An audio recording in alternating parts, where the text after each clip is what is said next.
Noi ci auguriamo che questa delle primarie di domenica sia per noi un grande momento di partecipazione, perché abbiamo bisogno di dare vita ad un nuovo Partito Democratico con una leadership forte che sappia fare il lavoro di opposizione come stiamo facendo in questo periodo e che sappia proporsi come alternativa presto. Chiunque da lunedì sarà chiamato a guidare il primo partito di opposizione al governo, il Partito Democratico, dovrà far salire sul carro anche gli avversari.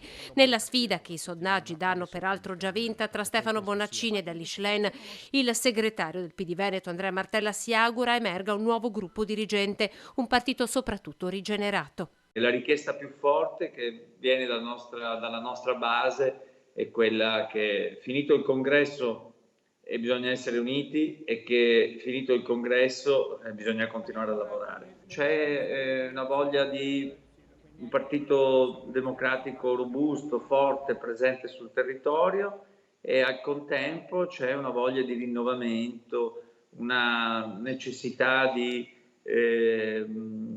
fare entrare nuove energie, nuove forze. Ecco, i due candidati rispondono sicuramente a queste necessità. 400 i seggi allestiti in Veneto, sarà possibile votare anche online per chi fosse impossibilitato.